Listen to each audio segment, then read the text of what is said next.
어서. 일단 시작해볼게요. 반갑습니다.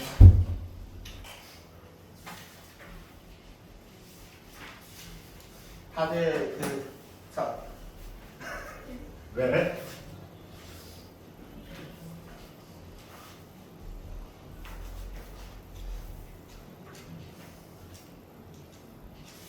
열심히 공부했구나.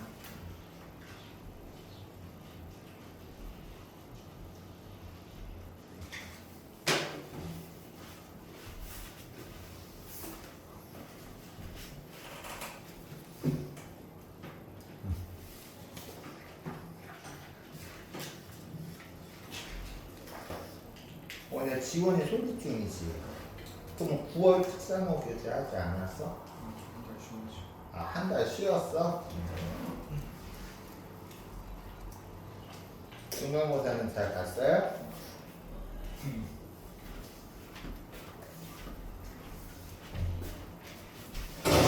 오늘은 이렇게 뭐 가족여행도 있고 추석 연휴 뒤에 가족여행도 있고 등등 어떤 이유들 때문에 지금 원래 가는 인원이 어서 와 이거 8월 4주차 맞아.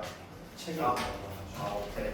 그래서 뭐냐 인원이 더 많은데 오늘은 뭐 가족 여행용 영상 보건 등이 있어가지고 지금 인원은 올 친구 이게 다 왔고요. 친구 이름이 어떻게 되죠? 임채 임채화 치동중? 반가워. 그래서 이렇게 할 거고 우리가 원래대로 하면 너희들 전부 알겠지만 먼저 과제 검사하고 주간 테스트 하는데 지금 재아가 8월 교재를 안 가져와서 그거 부원장님한테 인쇄 받은 거지. 네 8월 화요일에 보냈어요. 아니 오늘 수업은 오늘 새 교재 나갈 거고 이거 가져와서 과제 검사 다 했는지 하고 그리고 과제 검사 다 했는지 하고 주간 테스트를 해야 되는데 치동중학교 이번에 중간고사 봤어요? 안 봤어요? 안 봤어요? 그럼 치동중 안 봤고 여기도 다 안 봤네? 그치? 일단 이거 오늘부터 나갈 교재고 줬구나. 오늘부터 나갈 교재고 재학 같은 경우는 그게 오늘 수업 시간에 할 게 아니라 그거 이제 오늘 가져와서 선생님한테 과제 검사 받아야 될 거였어. 네. 수업은 그 책으로 할 거야. 알겠어?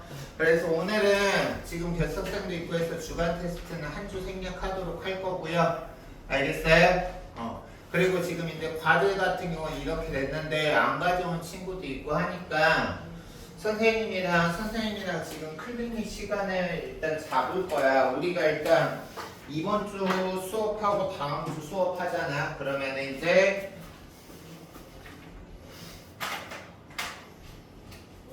오늘 토요일 11일, 18일이고 다음 주 수목금이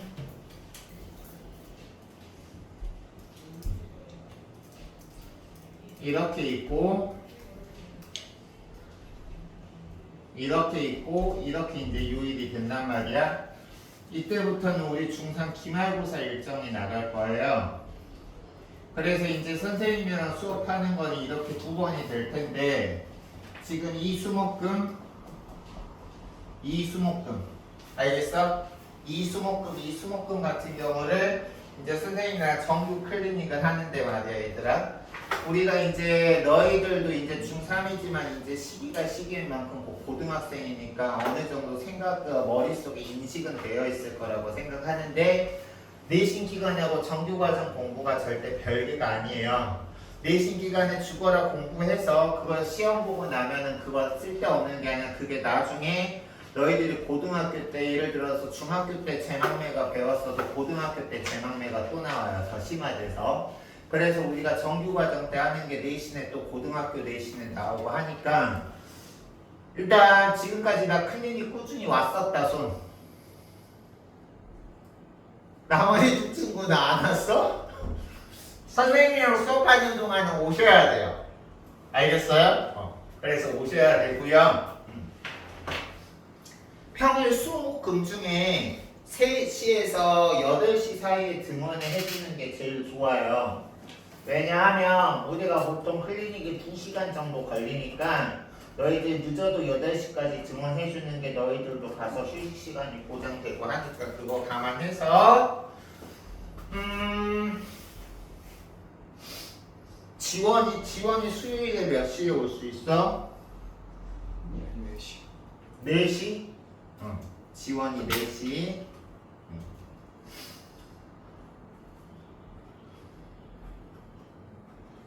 그러면 15일부터 가능한 거야? 그리고 무슨 제야였지? 임제야. 제한은? 저 수요일 4시쯤 넘어서요. 4시 반이라고 그냥 저 알고 있을게. 네. 그리고 주안은? 네, 수요일 4시 반쯤. 수요일 4시 반쯤이요?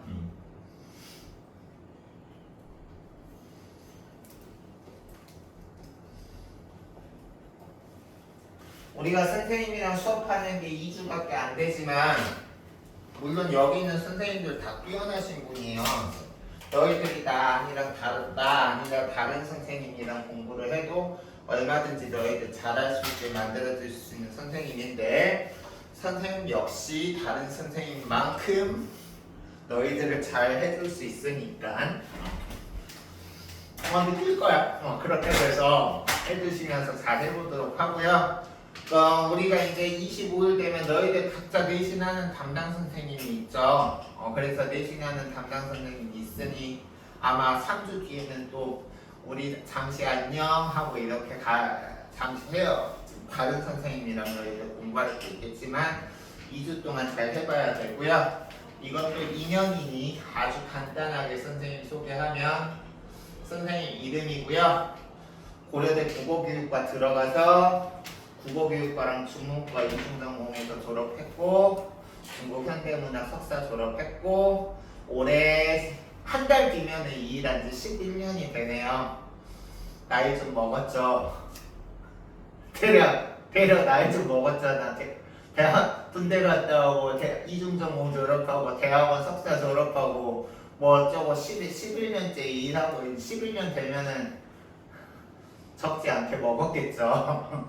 그래서 이제 그렇고 선생님은 여기 오기 전에 어디라고는 밝히지 않겠지만 아주 멀지 않은 곳에서 이제 그때 예비 고일로 시작해서 그때는 그 당시 2년 전 그 당시 솔미중학교 3학년을 중심으로 해서 예비 고일 시작해서 나루고 반정고 이상고 등등 고등학생 1, 2학년들 많이 가르쳤고요. 너희들은 나를 처음 보겠지만 이 학원에는 9월부터 지금 우리 중간고사 내신 대비할 때부터 시작했습니다. 만나서 반갑습니다. 항상 인연인 거야. 우리가 살다 보면 옷깃만 스쳐도 살다가 옷깃 한 번만 스쳐도 인연이 되는데 우리는 아마 전생에 엄청난 인연이었던 거야. 만나서 반갑고 오늘 그러면 수업 시작해 보도록 할게요.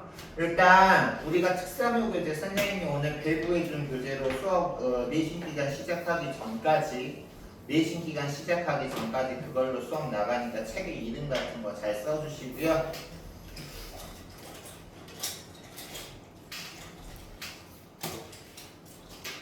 또 왜 이러지?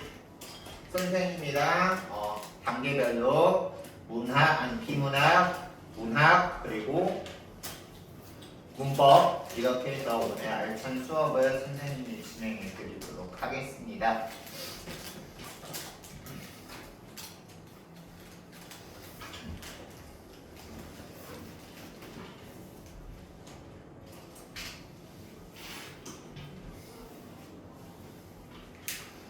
내가 뭐 얘기 빼먹은 거 있나?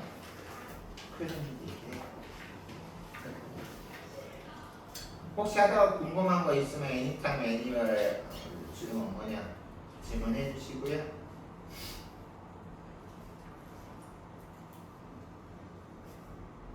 교재 6페이지 펴시면 되겠습니다. 시작할게요.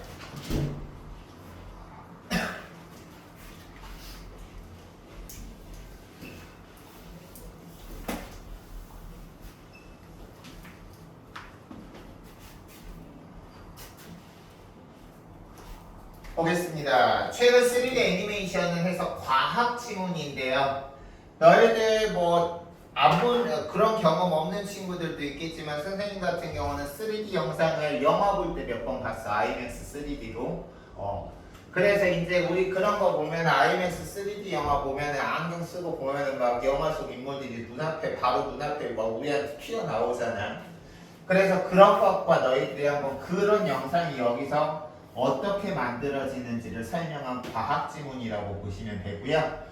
우리가 과학 지문은 모든 글이 그러한 것은 아니지만 너희들이 중학교 과정 공부하면서 특히 비문학 지문에서 설명 방법에 대해서 공부해 봤을 거야. 예를 들어서 뭐 정의라든가 예시라든가 인과 분석 분류 분석 뭐 등등등 그런 것들에 대해서 보면 이 과학 지문은 모든 글이 항상 이 설명 방법이 적용되는 건 아니지만 대부분의 글에서 이 과정이라는 설명 방법을 사용을 합니다.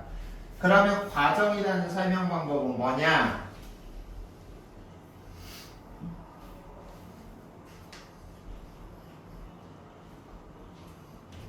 어떤 결과가 나오기까지의 단계를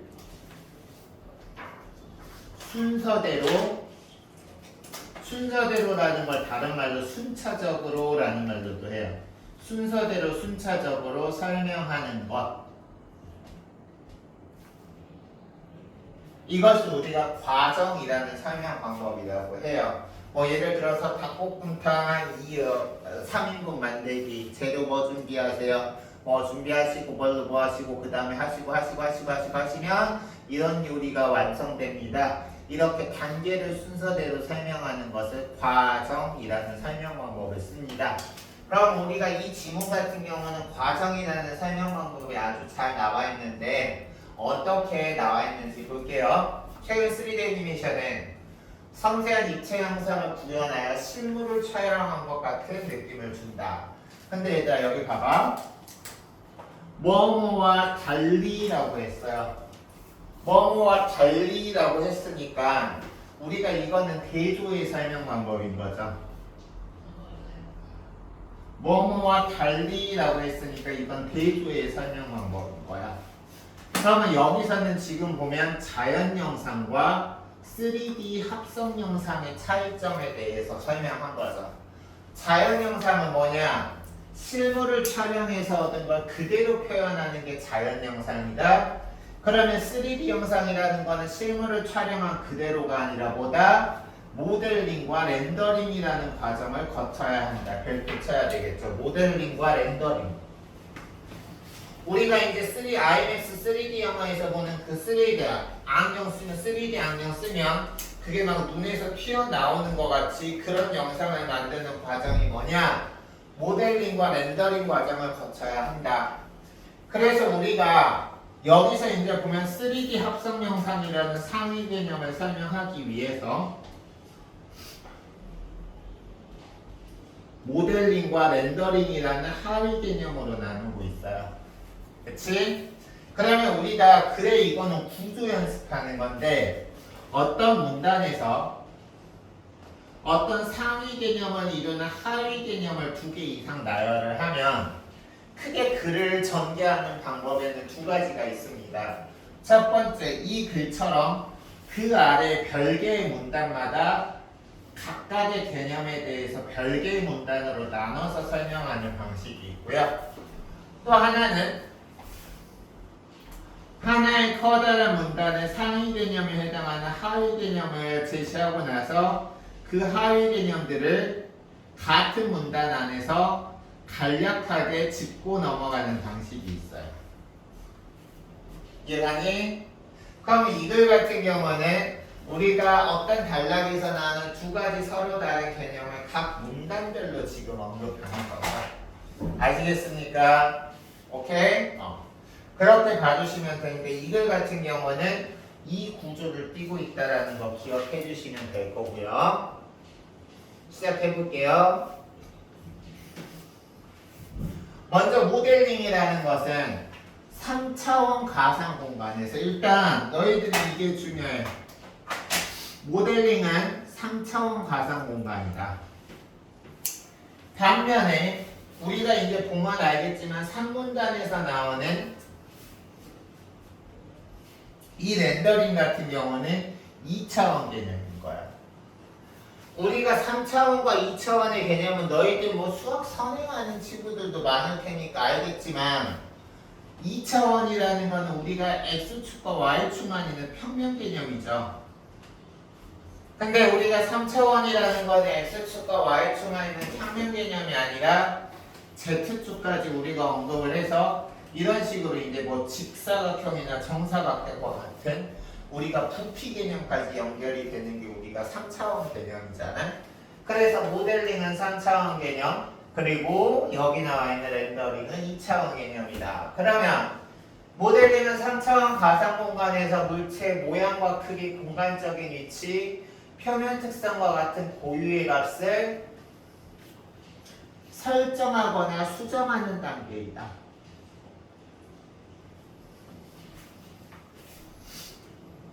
그래서 그 다음에 보시면 모양과 크기를 설정할 때 주로, 그럼 이 모양과 크기를 설정할 때 주로 어떤 값을 설정하느냐? 세 개의 정점으로 형성된 삼각형을 활용할 때. 당연히 세 개, 이런 거죠. 봐봐. 세 개의 정점으로 이루어진 삼각형을 활용한다. 알겠어요? 그러면 여기 보면 작은 삼각형의 조합으로 이루어진 그물과 같은 형태로 이런 삼각형 모양을 이제 내가 이걸 지금 여기서는 내가 표면으로 나타냈지만 이 하나하나의 삼각형이 이 삼각형이라고 치면 이런 게 이렇게 그물처럼 연결되어 있는 거야. 됐죠? 그래서 여기 보면 그물과 같은 형태로 표현하는 방식이다. 이 방법은 그러면 장점이 뭐가 있느냐? 이 방법의 장점은 복잡한 굴곡이 있는 표현도 정밀하게 표현할 수 있다는 장점이 바로 모델링의 장점인 거야.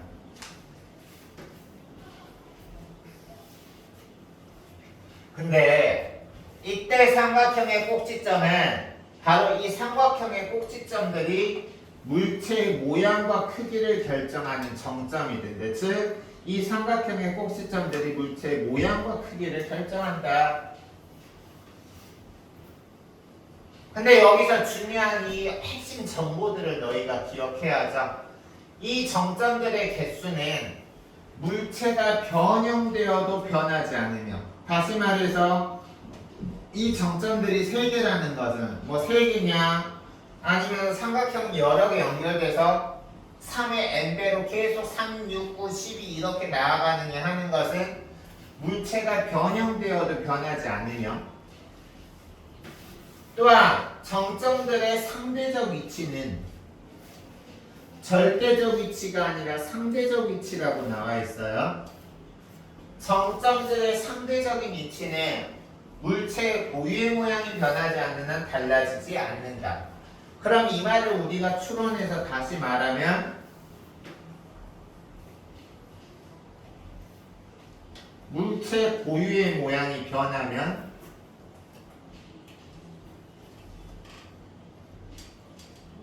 정점들의 상대적 위치도 달라지는 거죠.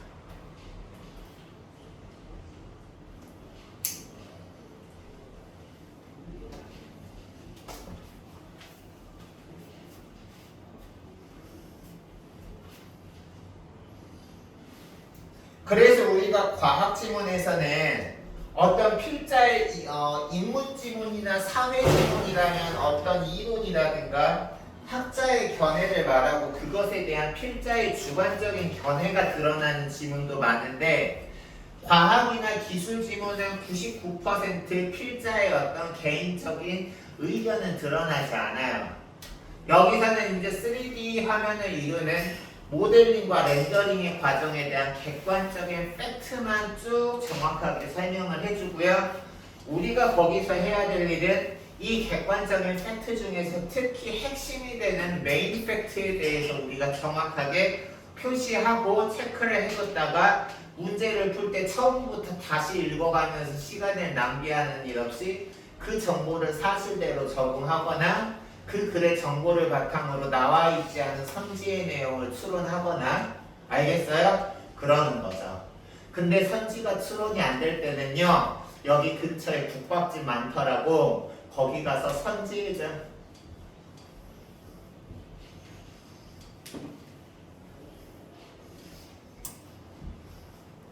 선생님 피곤해. 선생님의 아재 개그의 빈도나 강도하여 선생님의 피곤함과는 정비례합니다. 그래서 선지를 분석하시면 돼요. 그래서 여기 보시면 이렇게 추론을 하시고, 그리고 이제 우리가 과학 지문에서는 어떤 우리가 선생님이 화살표로 표시할 수 있는 표현이라는 말을 쓰는데, 다시 말해서 이 부분을 얘기하는 거야. 여기 이 부분.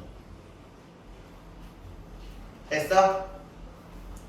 다시 말해서 어떤 게 커진다, 작아진다, 뭐 많아진다, 적어진다 이런 개념 같은 경우는 반드시 우리가 문제에서 어떤 형식으로든 이거를 적용해서 푸는 선지가 나오거든. 그래서 이런 거 같은 경우는 우리가 반드시 별표해 주시고 이 정보를 문제 풀 때 어디서 헤매지 말고 바로 찾을 수 있어야 돼요. 다시 말해서 물체가 커지거나 작아진다. 물체의 크기나 배수와 관련해서는 정점 사이의 간격이 변한 거야. 즉 물체의 크기나 배수는 간격과 관련이 있어. 정점 사이의 간격.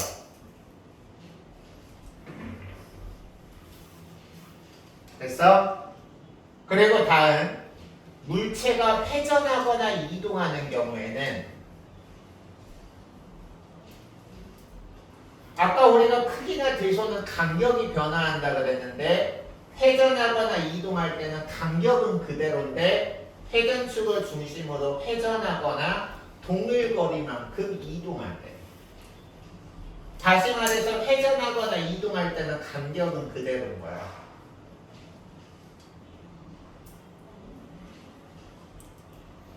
그리고 여기 지금 보면 물체를 구성하는 얘들아, 각 삼각형 면에는, 즉 삼각형 면 하나하나마다 고유의 색과 질감을 나타내는 표면 특징이 하나씩 지정된다. 즉 삼각형 하나의 특성 하나, 삼각형 하나의 또 다른 특성 하나, 이렇게 각각 분리돼서 지정된다는 거야. 어떤 특정 삼각형의 여러 특징을 나타내는 특성이 한꺼번에 있는 게 아니라 하나의 삼각형에는 한 가지 특성을 나타내는 것만 나온다. 이해 갔어요? 지금 선생님이 이렇게 강조하는 거는 이 글에서 지금 여기서 이런 부분이 핵심 정보이기 때문에 지금 강조하는 거야. 그래서 이런 거 같은 경우는 너희들이 너희들만의 표시할 수 있는 방법으로 자연스럽게 문제에 적용할 수 있게 해줍니다. 알겠습니까? 이거에 도전해 볼래? 자, 다음 보겠습니다. 그래서 이제 우리가 3D 영상을 만드는, 즉 3차원의 3D 영상을 만드는 3차원 개념의 모델링에 관해서 얘기를 했다면, 이번에는 이제 렌더링의 개념에 대해서 얘기할 텐데,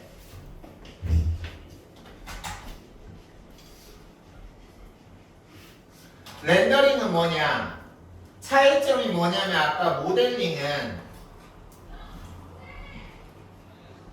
물체 자체를, 예를 들어서 아바타의 무리개 모델길이라는 어떤 3D 영화가 있다면 그 속에 나오는 주인공 인물인 아바타 자체에 대해서 3D로 표현을 한다면 이 렌더링이라는 거는 관찰 시점을 기준으로 하는데,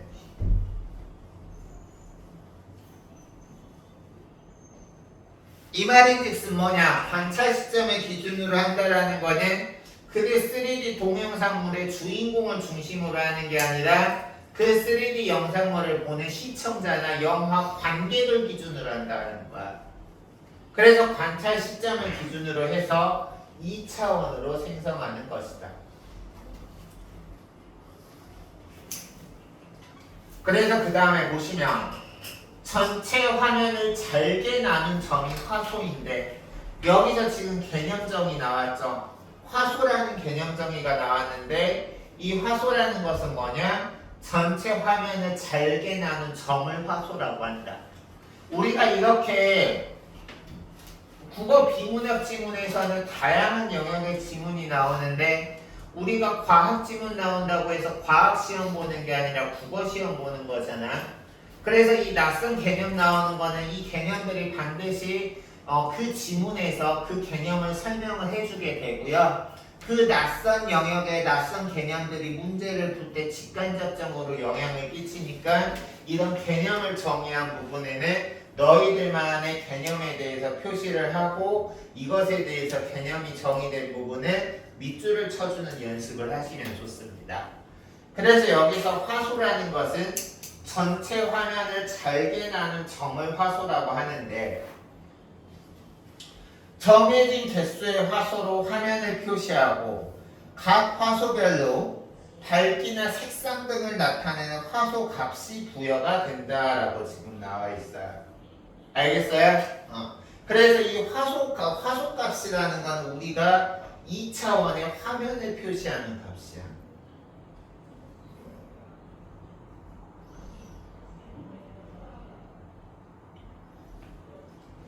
그래서 이 렌더링 단계에서는 화면 안에서 동일한 물체라도 멀리 있는 경우에는 작게, 가까이 있는 경우에는 크게 보인다라는 건 아래에도 나와 있지만 이게 미술에서 나온 원근법이잖아. 그래서 이 원근법을 통해서 입체감을 구현하는 것은 바로 이 렌더링이 되는 거죠. 렌더링을 통해서 우리가 화소라는 개념을 활용하고 렌더링에서 나오는 이 화소라는 개념을 통해서 원근감이나 입체감을 부여한다 라고 이해해 주시면 될 것 같습니다. 알겠죠? 다음, 표면 특성을 나타내는 값을 바탕으로 다른 물체의 가려짐이나 조명에 의해서 물체 표면에 생기는 영향, 어머나. 즉 여기서 지금 보면 이렇게 우리가 3D 동영상을 만드는 데 있어서는 눈에 보이는 부분뿐만이 아니라 물체에 의해서 가려지는 부분까지, 알겠어? 가려지는 부분까지 우리가 신경을 써서 명암 그리고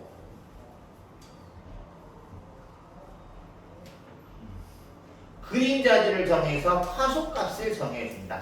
즉 우리가 아까 앞부분에서 화소값을 통해서 원근법을 표현했다면 이번에는 화소값을 통해서 물체에 보이지 않는 부분까지 언급함으로써 원근법 플러스 입체감을 구현한다. 이렇게 알아두시면 되겠죠.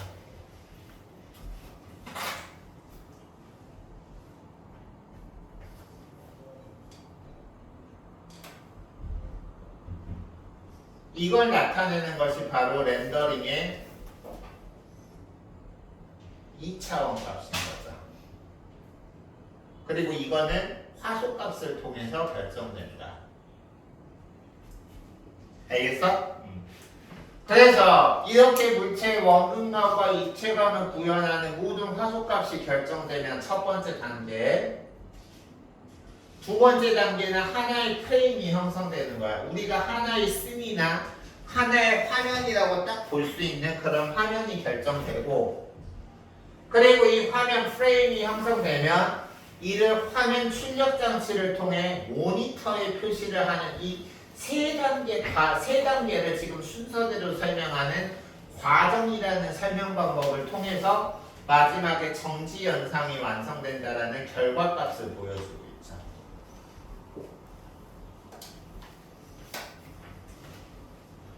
오케이. 그래서 이게 2문단에서 모델링 얘기했고 3문단에서 렌더링을 얘기해서 4문단에서는 이제 이 모델링과 렌더링을 통해서 영상이 되면은 그 영상을 이제 우리가 이런 컴퓨터라든가 스마트 기기라든가 아니면 그걸 전송하는 이 전송 장치에서 알아서 계산을 해서 시청자들이 볼 수 있게 화면으로 이제 보여줘야 될 거 아니야. 그쵸? 그래서 그 다음에 보시면 모델링과 렌더링을 반복해서 생성된 프레임을 순서대로 표시하면 동영상이 되는데 너희들 유튜브 많이 보잖아. 그리고 요즘 뭐 인스타그램이나 이런 데에 나와 있는 너희들 쇼츠나 릴스 많이 보잖아. 근데 진짜 그것도 뭐냐 자기가 절제해서 보지 않으면 중독되겠더라. 내가 왜 그걸 알았냐면 예전에는 도대체 젊은 사람들 왜 계속 이거 뭐가 재밌다고 보는지 이해가 안 가는데 선생님도 인스타나 스레드를 한 지가 얼마 되진 않았는데 거기에 보통 보면 내 취향이나 이런 걸 어떻게 아는지 내 취향에 맞는 그런 게 막 떠. 그래서 하나만 봐야지 하다가 보다 보면 계속 내리고 있는 나를 어느 순간 발견하게 돼서 아 이거 아니다 하고 의도적으로 스마트폰에 이제 다시 잠그는데 여기 지금 보면 프레임을 생성할 때 모델링과 관련된 계산을 완료한 후 그 결과를 이용해서 렌더링을 위한 계산을 한다. 순서가 먼저 얘가 먼저고요. 얘가 나중이죠. 근데 이때 여기 지금 보면 많다, 적다, 길어진다 이런 개념 우리 대소나 화살표로 나타내는 개념 중요하다 그랬죠. 그래서 여기 보겠습니다. 이때 정점의 개수 그리고 해상도가 높아 출력 화소의 수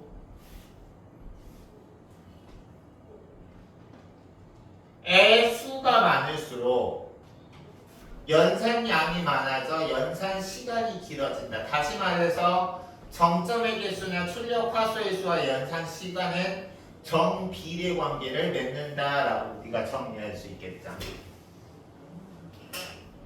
왜냐면 정점의 개수는 우리가 3차원의 화면을 만드는 데 있어서 꼭 필요한 삼각형의 꼭지점들이 정점이고 그리고 출력 화소는 렌더링에서 2차원 화면을 만드는 데 있어서 꼭 필요한 화소값이잖아요.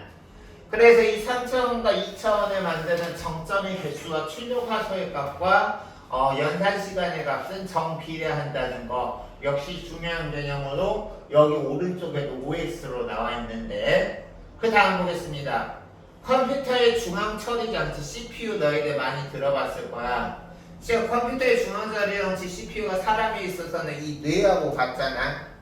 너희들 어때? 너희들이 가지고 있는 능력치보다 제한된 시간 안에 한정된 시간 안에 지나치게 과도한 과부하의 정보가 들어오면 너희들의 뇌에서 어떤 현상이 일어나요?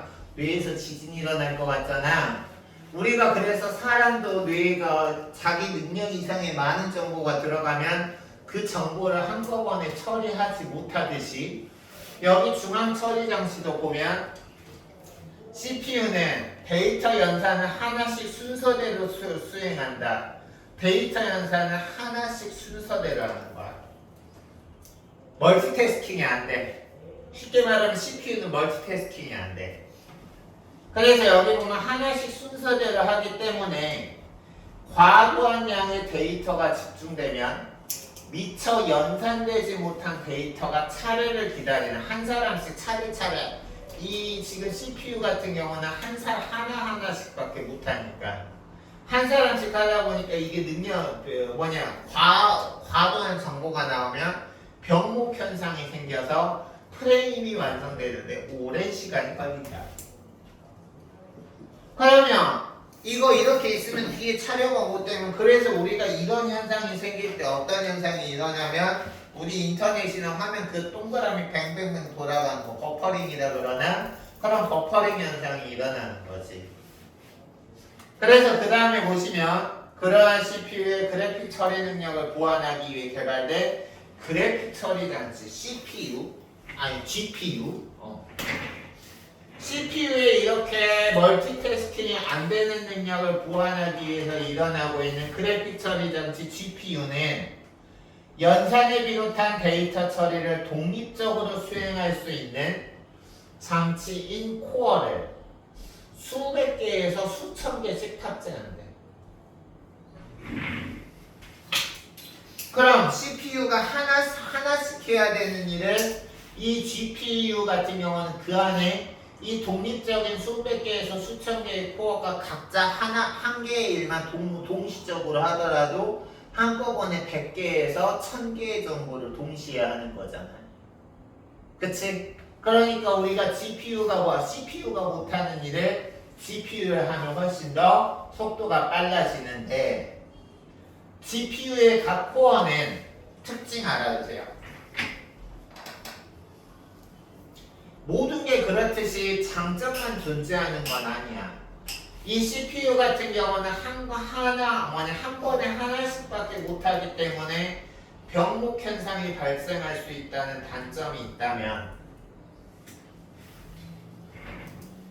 이 GPU 같은 경우는 어떤 단점이 있냐면 그래픽의 연산에 특화되어 즉 그래픽 연산밖에 안 되는 단점이 있는 거야.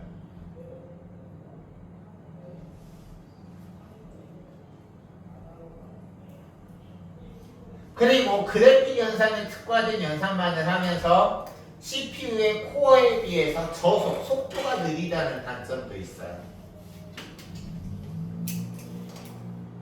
이런 단점이 있지만 하지만 GPU는 여기 봐봐. 이건 이제 장점이죠. GPU의 장점은 뭐냐? 장점은 동일한 연산을 여러 번 수행해야 되는 경우 고속으로 출력 영상을 생성할 수 있대. 고속으로. 동일한 연산을 여러 번 할 때 고속으로 생성할 수 있대. 왜 그러는가 봅시다. 그 이유가 여기서 지금 보면 왜냐하면 그래서 인과관계로 나와 있죠. 왜냐하면 GPU는 한 번의 연산에 쓰이는 데이터를 순차적으로 각 코어에 전송하는 즉 GPU라는 것은 한 번의 연산에 쓰이는 데이터를 순서대로 수백 개에서 수천 개에 있는 데이터에 전송한 후 전체 코어에다가 하나의 명령어를 전달하면 이 하나의 명령어만 가지고도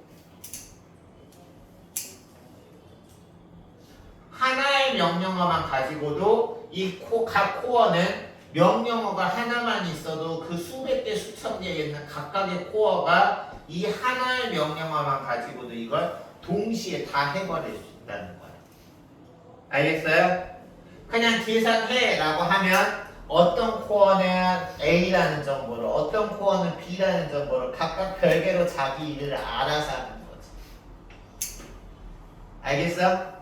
그래서 여기 지금 보면 각 코어는 모든 데이터를 동시에 연산해서 연산 시간이 짧아진다 라고 나와 있지. 됐습니까? 여기까지 이해 가셨어요? 그러면 이제 우리 여기까지 했으면 선생님이 시간을 잠깐 드릴 테니까 6페이지에서 7페이지에 있는 오른쪽에 빈칸 채우기라든가 OS 하기를 너희들이 지금 해보세요. 너희들에게 유용할 간식을 가져오겠느니라.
얘들아 다 했나요?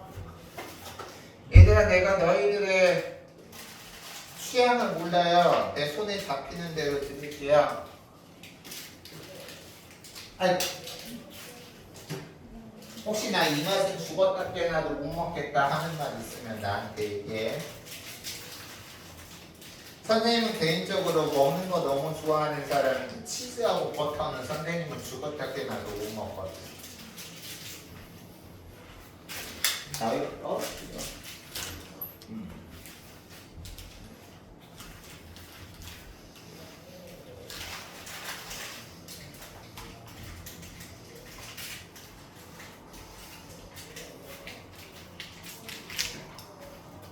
야,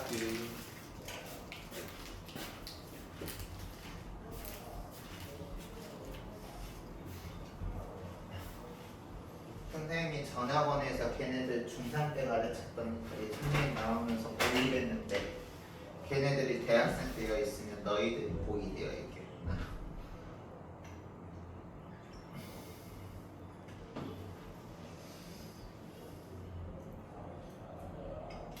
다 했으면 다 했다는 신호로 선생님이랑 얼굴을 마주칩시다. 다 했어요? 다 했어? 재아는 덜 했나? 네. 그러면 그 재아 말고 나머지 친구는 문제를 좀 한번 한 문제만 얼른 풀어.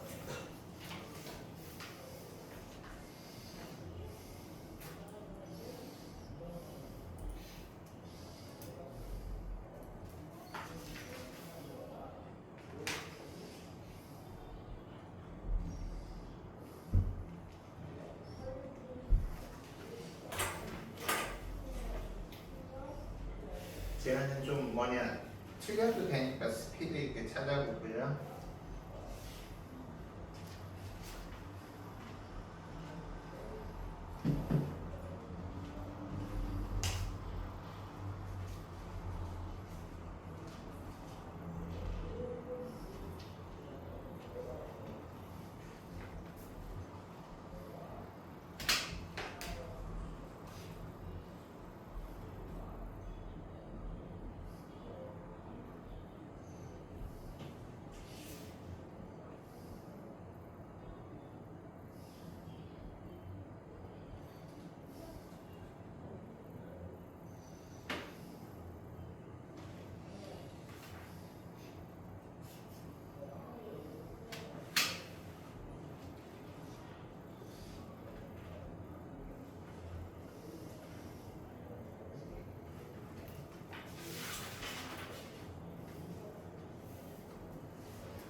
제가 거의 다 했을 거고 우리 정답 맞춰봅시다. 각자 한번 정답 맞춰보세요. 선생님 화면 보시고요. 뭐 안 보이는 거 있으면 얘기하시고.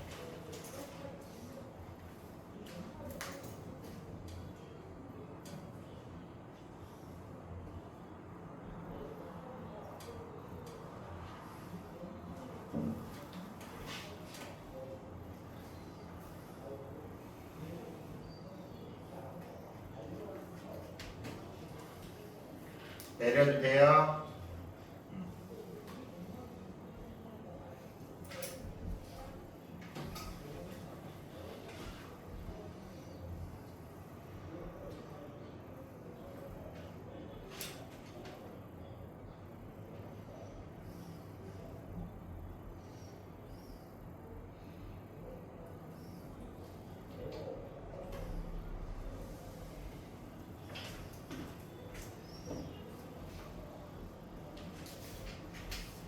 다 됐습니까? 됐어? 수아랑 지원이 됐어? 그럼 문제 풀어볼게요.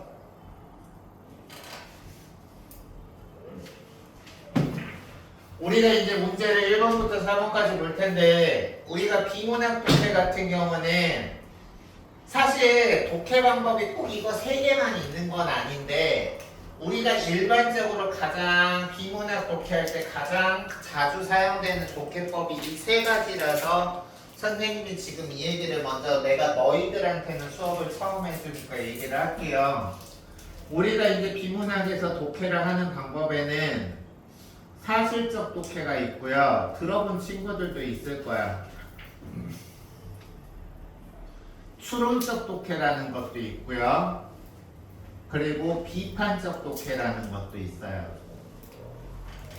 사실적 독해는 1번처럼 글에 나와 있는 핵심 정보를 정확하게 찾아서 그 나와 있는 정보가 선지를 비교 대조해서 그 내용 그대로 해서 맞으면 O 틀리면 X 이런 게 사실적 독해고, 추론적 독해라는 건 뭐냐면 너희들이 추론하면은 우리 기판한 친구들은 그런 친구들 없으리라고 믿지만 독파심에 얘기하면 어떤 친구들은 추론하면 아무 근거 없이 그냥 자유롭게 자기 생각 얘기하는 거를 추론이라고 생각하는 친구 있는데 아니야.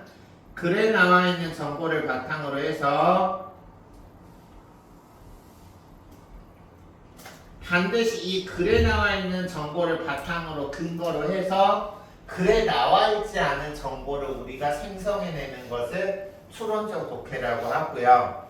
그리고 비판적 독해는 너희들이 이런 문제 풀어봤을 거야.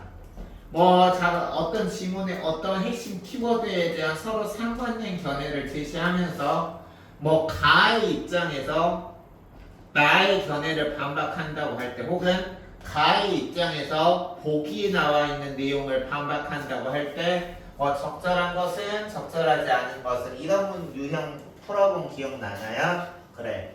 그런 것들이 바로 비판적 독해야. 그래서 우리가 너희들이 상식적으로 이 셋 중에서 상식적으로 어떤 독해가 제일 쉬워 보이니? 사실적 독해가 제일 쉬워 보이죠? 그래서 이런 사실적 독해에 해당하는 유형은 너희들이 어느 정도 이제 고등학교 비문학에 익숙해지면 이런 문제에서 점수를 놓치는 일은 없으셔야 돼요. 알겠어?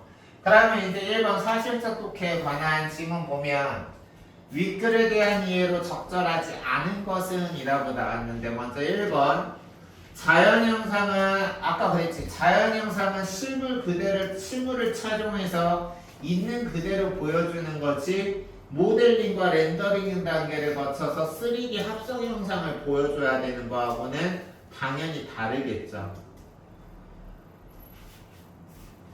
다음 2번 렌더링에서는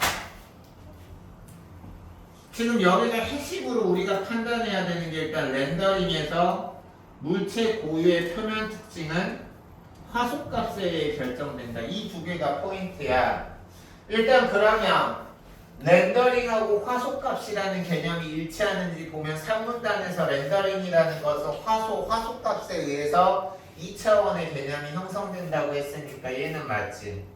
근데 여기 한번 봐봐. 물체 고유의 표면 특성을 나타낸다라고 했는데, 물체 고유의 표면 특성을 나타내는 거는 우리가 이 문단 보시면 두 번째 줄 보세요.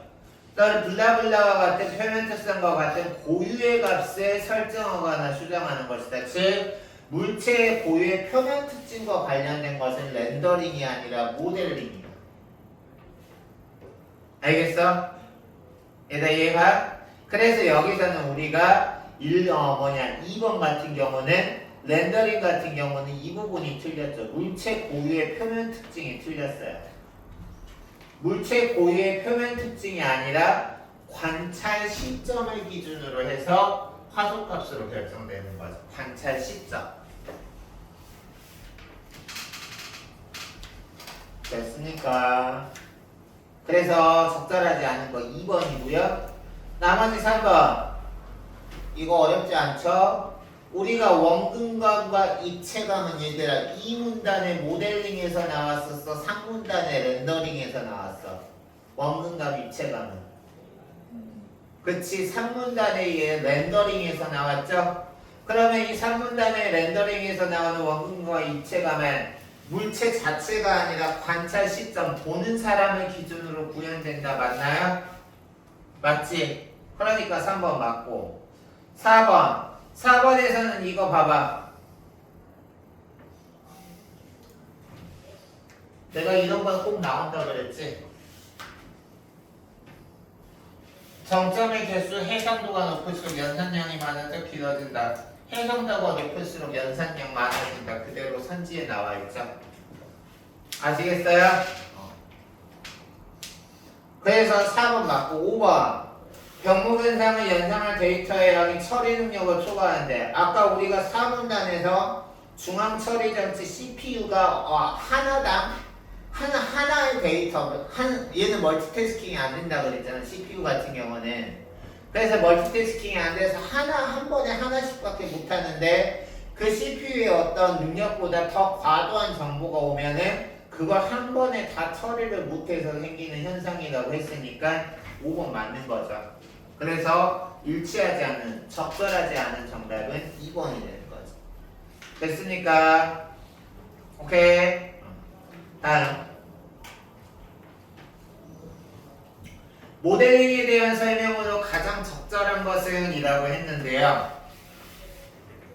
일단 그 다음에 이거 같은 경우는 몇 문단을 중심으로 봐야 되겠어? 2문단을 그래요. 2문단을 중심으로 봐야 되겠죠? 일단 여기서 다른 물체에 가려서 보이지 않는 것 같은 경우는 우리가 모델링이 아니라 너희들 그 지문 보시면 3문단의 렌더링에서 아마 그 3문단의 6페이지인가 3문단 맨 마지막 부분에서 다른 물체에 가려져 보이지 않는 부분 어쩌고 저쩌고 하면서 이거 같은 경우는 뭐 화소값으로 어떻게 함으로써 입체감을 구현한다라고 나와 있지 않나? 맞지? 에다 맞지? 그러니까 우리가 여기서 지금 보면 다른 부분에 가려져 보이지 않는 부분 같은 경우는 이 삼각형의 정점이 아니라 이거는 삼각형의 정점은 뭐냐? 렌더링이 아니라 모델링이잖아. 그치? 얘는 이 문단에 나와 있는 모델링의 개념인데 이것을 우리가 고려해야 되는 것은 모델링이 아니라 상문단의 렌더링이잖아. 알겠니? 그치? 그래서 여기서 얘는 앞뒤가 맞는 말이 아닌 거고. 됐어? 2번 같은 경우 삼각형을 조합함으로써 물체의 복잡한 국면을 정복하게 했는데 이 문단에서 뭘 굴곡진 표현도 자유롭게 표시할 수 있다라고 나와 있지 않나? 이 문단에서 한 이 문단 4-5번째 줄이었나? 하여튼 이 문단에서 초중반부의 굴곡진 부분도 뭐 어떻게 잘 표현한다 나와 있을 텐데 맞지? 그래서 이해가 맞는 거고요. 3번 하나의 작은 삼각형에다 이거는 왜 틀렸어? 어디가 틀렸어? 나 대답 선생님 되게 잘 삐지는데. 다양하게 틀렸죠. 하나의 작은 삼각형에 하나의 색상을 하나의 특징을 보여준다 그랬죠. 알겠어요? 그래서 틀렸고. 자, 공간상에 위치한 말이 안 된다. 일단 너희들이 우리 기파랑 친구들 어느 정도 이제 할 수 있는 친구들이니까 보면 공간상에 위치한 정점은 삼각형의 세 꼭지점을 말하는 거잖아. 그래 안 그래? 얘는 그럼 모델링이잖아. 근데 2차원으로 하는 거는 모델링이야 렌더링이야? 앞뒤가 안 맞네. 다음 5번 다양하게 변할 수 있는 관찰 시점을 순차적으로 관찰 시점 이거는 뭐예요? 렌더링이죠. 그러니까 이거를 우리가 무슨 소리라고 하냐면 쓸데없는 소리, 개소리를 한다고 하시면 되겠고요. 얘들아 나 너희들 처음이지만 선생님의 장점 한번 그냥 특기를 하나 보여주고 싶은데 선생님 개소리 진짜 잘 치죠? 진짜 개 같아. 듣고 싶지 않아? 듣고 싶다고 해줘.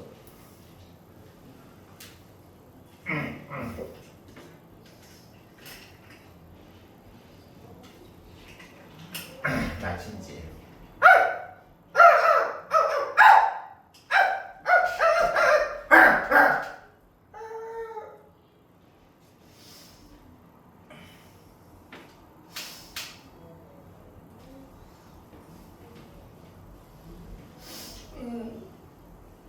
정답 2번.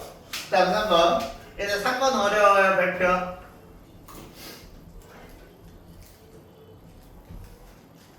일단 기억에 대한 추론이라 그랬어요. 추론적 독해가 이루어져야 되고요. 기억 한번 볼게요.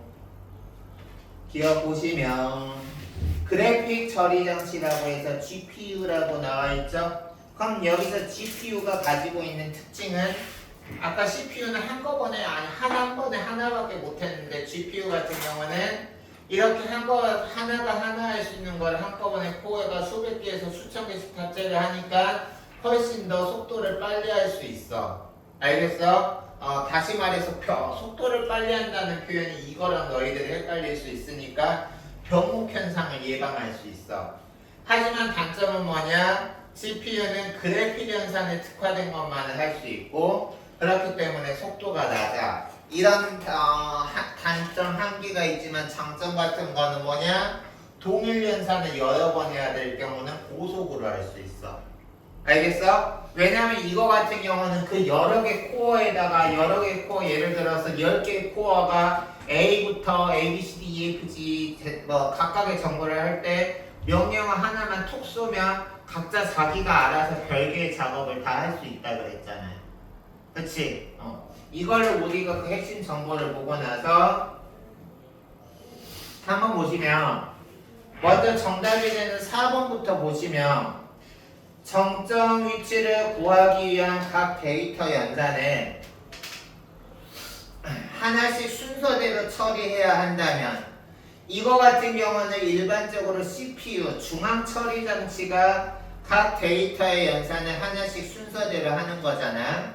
근데 다수의 코어가 작동하는 경우 총 연산 시간은 우리가 여기서 한 개의 코어만 작동하고 우리 한 개의 코어만 작동해도 이 코어에서 별개로 하는 거는 다 동시다발로 이동할 수 있으니까 이걸 우리가 한 개 코어에 걸리는데 연산 시간을 n이라고 한다면 다수의 코어가 있다고 하더라도 그 각 코어마다 역시 각각의 하나의 명령에 대해서 각자 별개로 툭 하는데 각각 하나에 걸리는 시간은 똑같이 n으로 같겠죠.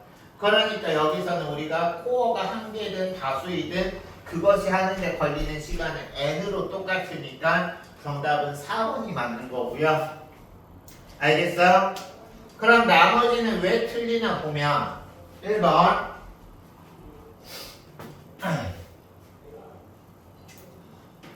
동일한 개수의 정점 위치를 연산할 때 동시에 연산을 아까 우리가 동시 연산의 개수가 많아지면 연산 시간이 짧아지는 효과를 가진다 그랬지.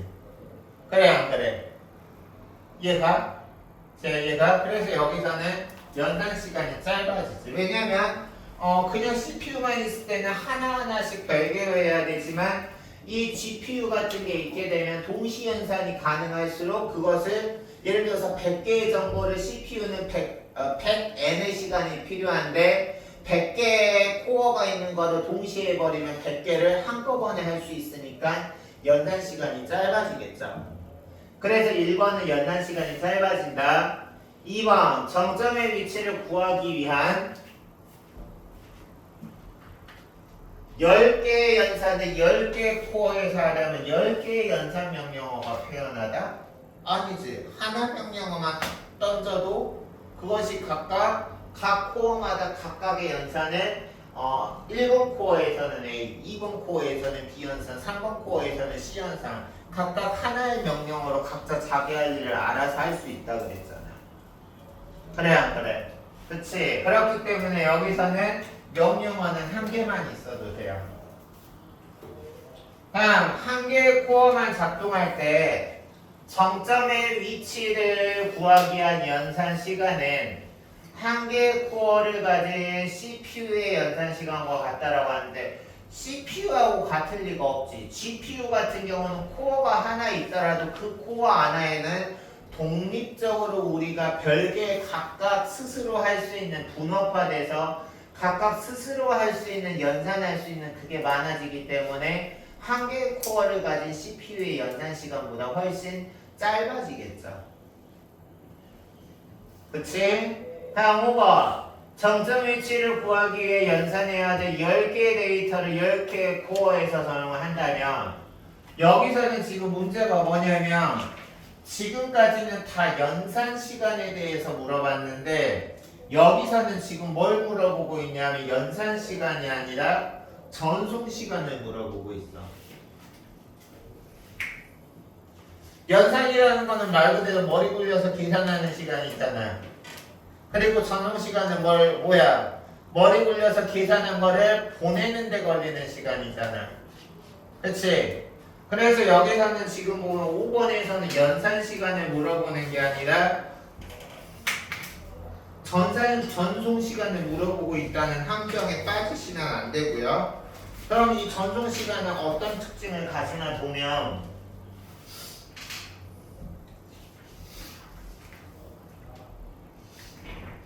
여기 보세요. 전송 시간 같은 경우는 여기 보면 GPU는 한 번의 연산에 쓰이는 데이터를 순차적으로 각 코어에 전송한다 그랬어. 다시 말해서 GPU 같은 경우는 동일한 연산을 반복할 때 연산 속도는 빨리 할 수 있지만 전송하는 거는 순차적으로 하나씩 전송하는 거야. 알겠니? 그렇기 때문에 5번 정점 위치를 구해서 10개 데이터를 10개 처리할 때는 모든 데이터를 한 개 할 때보다 전송 시간이 길어지겠죠. 왜냐면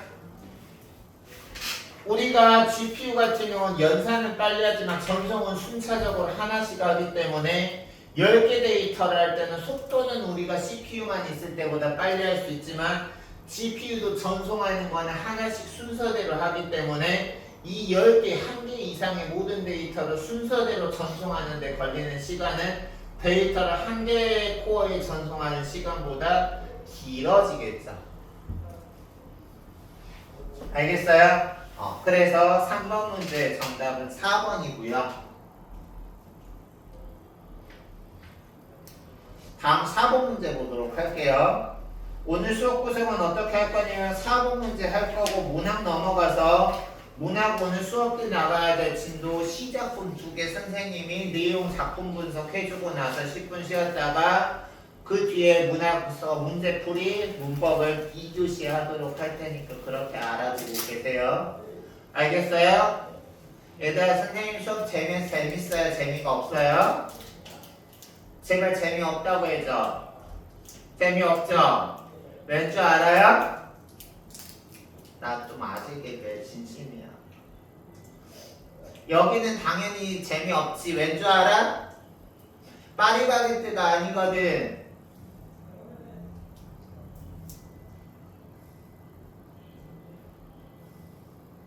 이해 가요? 사과쌤 포도 재미없다고. 재미없다고. 이해 가요? 간다고 해줘. 그럼 이해가 가면 어떻게 하면 되는지 알아요? 저 답을 가지고 오시면 돼요.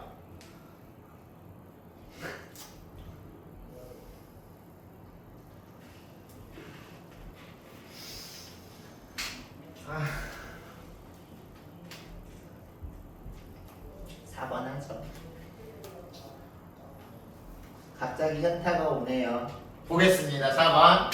다양한 3D 애니메이션 제작을 위한 계획이 일부다. 적절하지 않은 것이라고 했는데 일단 주인공 네모가 얼굴을 정면으로 향한 채 아직 입에 불지 않은 풍선을 물고 있다. 정지 화면이네요.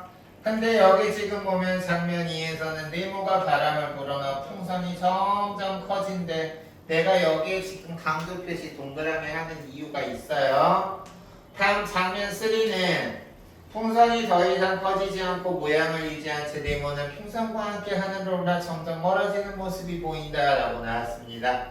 일단 우리가 문제를 풀어보면 1번 장면 1의 렌더링 단계에서 여기 보세요. 보이지 않는 부분의 표면 특성은 화소값을 통해서 입체감을 드러내는 데 사용된다고 6페이지 마지막 문장에서 7페이지에 걸쳐서 아까 나와 있지 않았나? 6페이지 마지막 그 3문단 맨 마지막에서 7페이지로 넘어갈 때 렌더링 같은 경우는 보이지 않는 부분까지 화소값을 통해서 입체감을 구현한다라고 해서 6페이지에서 7페이지 걸쳐서 내용 나와 있지. 그치? 그러니까 여기서 당연히 사용되지 않겠군이 틀렸죠. 사용되죠. 됐어? 그래서 1번은 틀렸고요. 아니, 잠깐만. 선생님이 지금 설명을 중간에 하다 말아서 그래.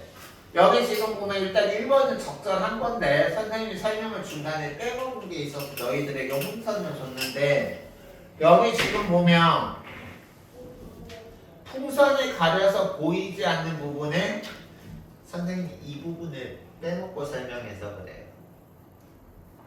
삼각형의 표면 특성은 얘들아 뭐예요? 지금 여기서 잘 들어. 렌더링 단계에서 아까 우리가 6페이지 마지막에서 7페이지 부분에서 가리지 않는 부분까지 이 화소값을 통해서 입체감을 나타낸다고 했지.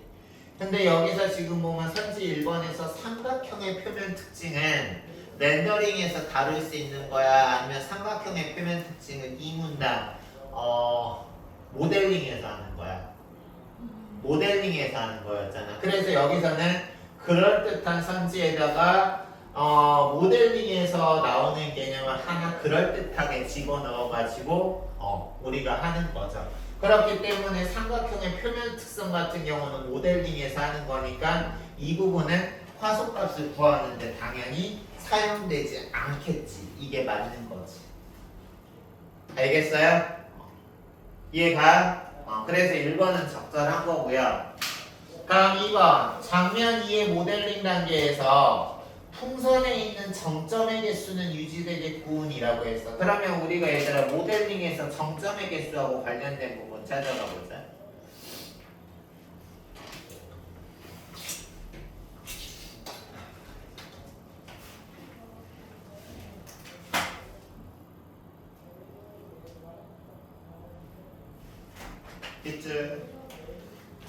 정점의 개수는 물체가 변형되어도 변하지 않는데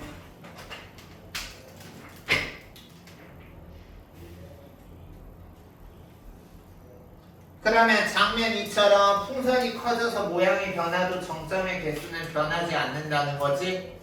그래 안 그래? 그러니까 얘는 유지되겠군. 맞는 거지.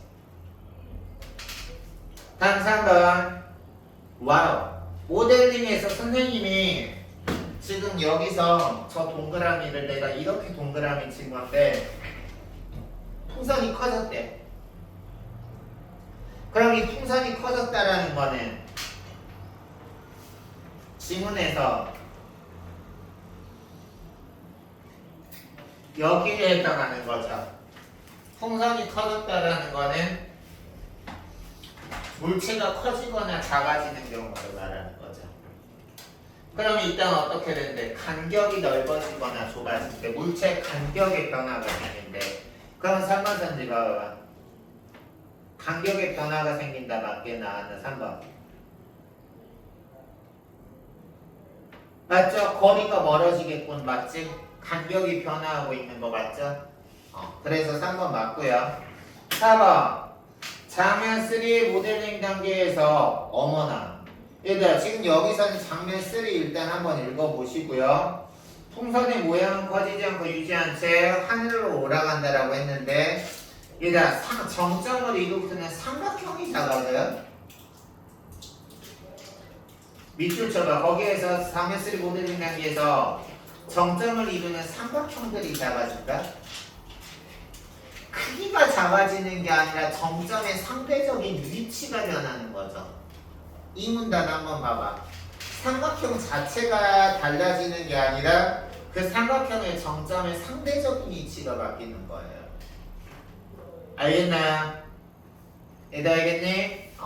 그래서 여기서 지금 잘못된 겁니다. 그러면 다음 5번.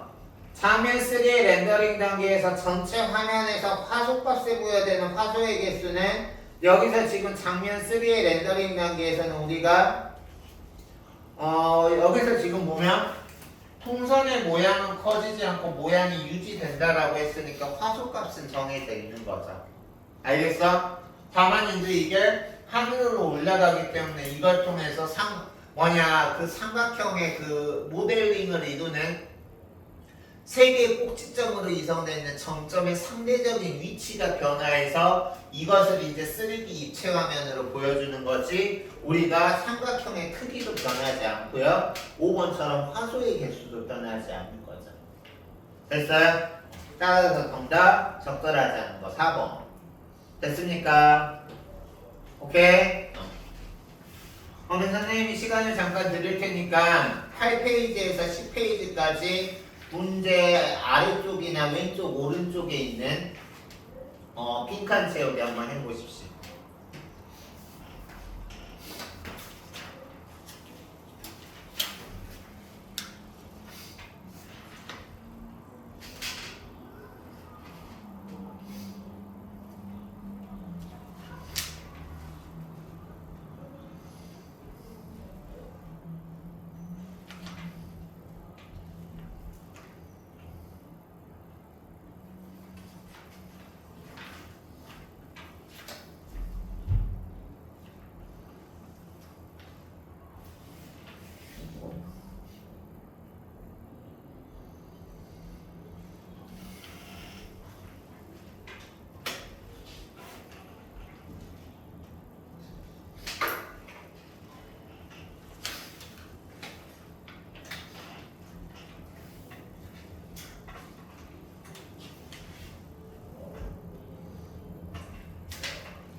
라인이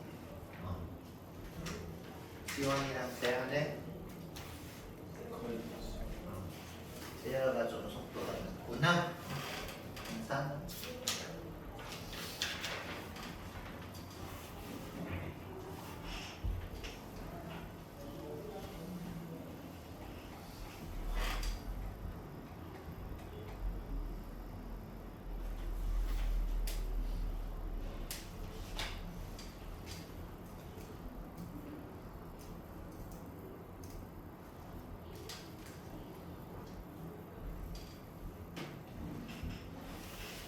매겨봅시다. 8페이지.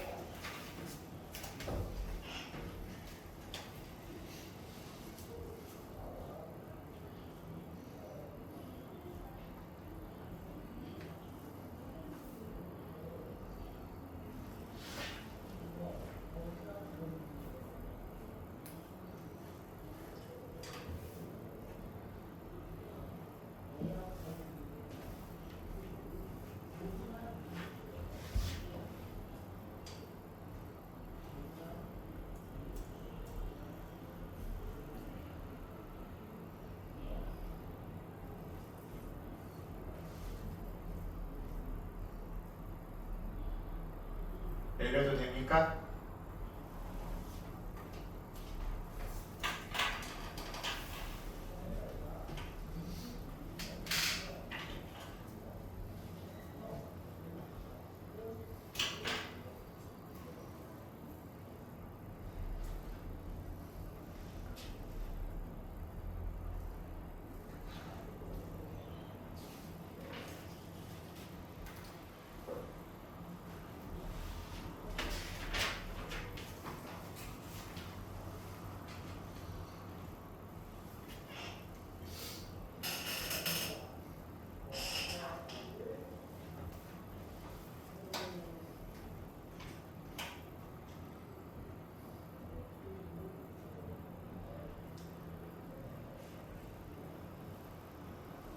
다 됐나요?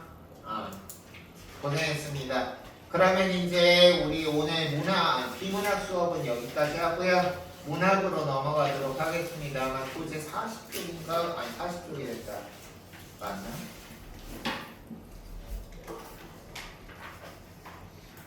24쪽. 문법이 40쪽이고요. 문학 24쪽. 우리가 여기 지금 보면 이제 우리가 오늘 공부할 두 작품은 서정주의 견우의 노래라는 작품하고요. 그리고 오세영의 모순의 흙이라는 작품인데 우리가 서정주라는 시인은 선생님 학창 시절부터 오지게 나왔던 시인이고요. 그리고 오세영이라는 시인은 비교적 최근에 이 시인이 쓴 작품들이 좀 이렇게 자주 출제되는 경향을 보이고 있는 시야. 선생님이 이제 너희들의 배경 지식까지는 그렇고 서정주 작품은 우리가 정말 유명한 작품들이 많아요. 근데 서정주 같은 경우는 우리가 이제 문학을 연구하는 사람이나 비평가들이라든가 등등에 의해서 평가가 양극단으로 갈리는 사람이에요. 일단 서정주는 선생님이 국어를 가르치는 사람이지만 내가 감히 서정주라는 시인에 대해서 시 자체로는 내가 감히 이 사람을 내가 어떻게 평가함. 시 되게 잘 쓰세요. 근데 이 사람에 대해서 평가가 갈리는 이유는 뭐냐면 이 사람은 친일했던 사람이거든요. 그래서 이제 시 외적인 것 때문에 이 작가 이 서정주라는 시인의 어떤 그 사람의 시세계라든가 이런 게 이제 호불호로 되게 많이 갈리는데 선생님은 이거는 지극히 개인적으로 선생님은 불호예요. 왜냐면 선생님의 가치관은 이거야. 아무리 그 사람이 그 분야에서 이렇게 전문가고 잘하더라도 그 사람의 기본 인성이라든가 그 사람의 어떤 기본 가치관이 잘못돼 있으면 선생님은 개인적으로 그 사람 별로 인정 안 하는 스타일이거든. 그래서 나도 너희들한테 얘기하는 것 중에 하나가 우리가 공부 잘해서 능력도 좋고 인성까지 갖추면 얼마나 멋있는 사람이겠니. 공부 잘해서 능력도 뛰어나고 인성까지 훌륭하면 너 얼마나 멋진 사람이겠어. But 그 둘을 다 가질 수 없다면 학원 선생님이 이런 말 하니까 좀 언밸런스 하는 것 같기도 하지만 둘 중에 하나만 택해야 된다면 능력보다는 인성을 갖춘 사람이 되기를 나는 늘 내 스스로도 그러려고 노력하고 있고 너희들한테 가르칠 때도 너희들도 그렇게 되길 바래. 그래서 얘기가 살짝 곁으로 나갔는데 이 사람의 친일 행적과는 무관하게 이 사람의 시는 너무도 잘 쓴 시가 많고 그리고 이제 주옥 같은 시들이 많기 때문에 선생님 학창 시절에도 그랬고 자주 나오는 시니까 작가 이름 기억해뒀다가 이 작가 이름 시 나온 작품 나올 때 특히 좀 주목해서 보세요. 알겠죠? 물론 이 작품도 중요하고. 그러면 우리가 이제 볼 텐데 복합 지문에서 이렇게 시 두 작품은 어떤 시일 수도 있고 시가 아닐 수도 있는데 뭐 시하고 수필이 섞일 수도 있고요. 서로 다른 두 작품을 출제자가 하나로 묶었다라는 거는 아무 이유 없이 묶었을까요? 그냥 내가 출제자가 좋아하는 작품 아무거나 두 개 아무거나 골라 해서 잡진 않았겠죠?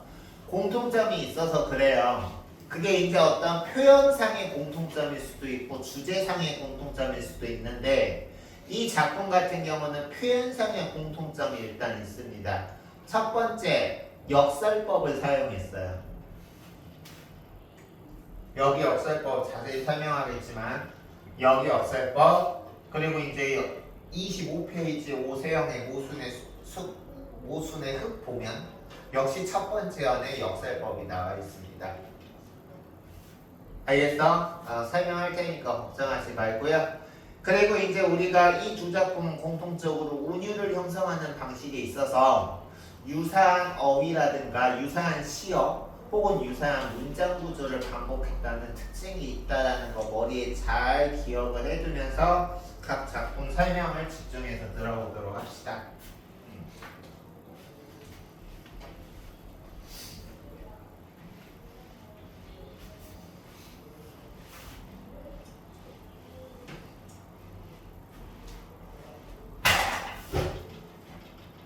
시작할게요. 우리들의 사랑을 위해서는 이별이 있어야 하네 라고 나왔네요. 응? 사랑하면 사랑하고 만나는 거지 왜 사랑을 위해서 이별이 있어야 함? 뭔 소리? 개소리 풀 뜯어먹는 소리? 라고 생각할 수 있잖아. 역설법이야. 그래서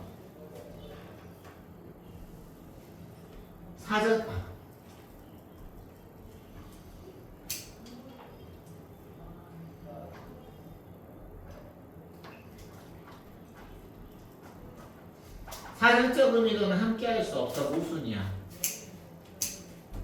근데 그 안에 어떤 진리가 있죠. 얘가 우리가 어떤 두 사람이 진짜 가까워지려면 맨날 24시간 내내 붙어있으면 항상 그 마음이 똑같을까? 나중엔 좀 지루해지지 않을까? 그래서 우리가 이별을 정말 진하게 이별해보고 다시 만나면 우리가 그 사랑이 꼭 이 사랑이라는 게 꼭 무슨 이성 간의 사랑만을 가리키지는 않지만 일단 우리가 여기서 이성 간의 사랑이라는 전제하에 너희들이 이해하기 쉽게 설명을 하면 너희들도 이성에 관심 가진 나일 거 아니야. 그럴 때 우리가 좋아하는 남자친구나 여자친구랑 24시간 내내 붙어있다고 생각해봐. 처음에는 좋겠지. 근데 나중에도 좋을까? 아니, 별로 안 좋아. 맨날 붙어있으면. 그래서 우리가 사랑을 위해서는, 참된 사랑을 위해서는 이별의 과정을 거쳐야 되는 거야. 그리고 이 이별이라는 것이 이연에서도 나오겠지만 진정한 사랑을 위한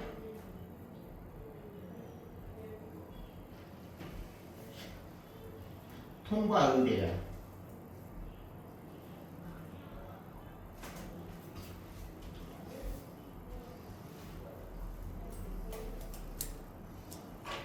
그래서 여기 보면 진정한 사랑을 위해서는 이별이 있어야 한다라고 해서 사랑하고 이별이 같이 있을 수가 없는 어휘인데 이걸 같이 함으로써 역설법으로 지금 이 글의 주제를 말을 하고 있고 여기서 우리는 견우와 직녀를 가리킨다. 그리고 지금 이 시에서 시적 화자는 견우고 시적 대상은 직녀인데요. 그게 어디에 나와 있냐면요.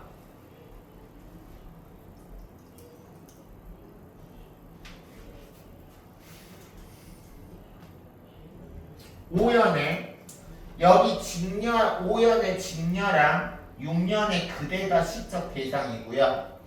이 직녀와 그대를 지금 시적 대상을 그리워하고 있는 오연의 나, 견우가 바로 시적 화장입니다.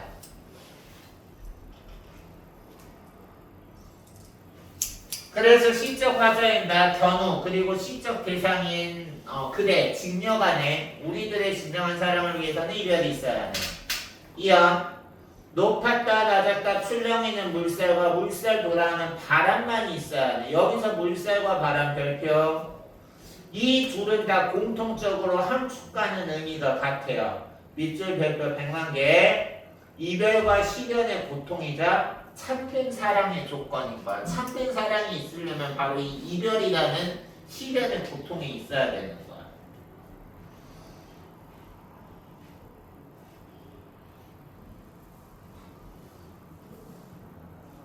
이해가요? 그래서 여기서 물살과 바람이라는 건 여기서 물살은 살랑살랑 잔잔한 물살이 아니라 아주 거센 물살이고 여기서 바람은 미풍이 아니라 거센 폭풍 같은 바람인 거죠. 그래서 있어야 하네 라고 하면서 1년과 2년에서 말하는 사랑과 이별을 우리가 변주한다라는 거는 뭐냐면 3년과 4년에서 사랑 1년과 2년에서 말하는 사랑과 이별을 3년과 4년에서는 지금 그리움과 은하물로 변주하고 있는데 변주라는 거는 동일한 대상을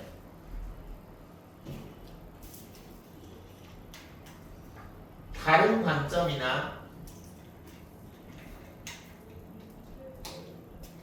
다른 시각으로 표현하는 것을 변주한다 그래. 결국 자세하게 뜯어보면 같은 내용인데 그거를 겉으로 보기에 다른 어떤 표현이나 시각으로 표현하는 것을 변주한다고 합니다. 결국 뜯어보면 같은 거야.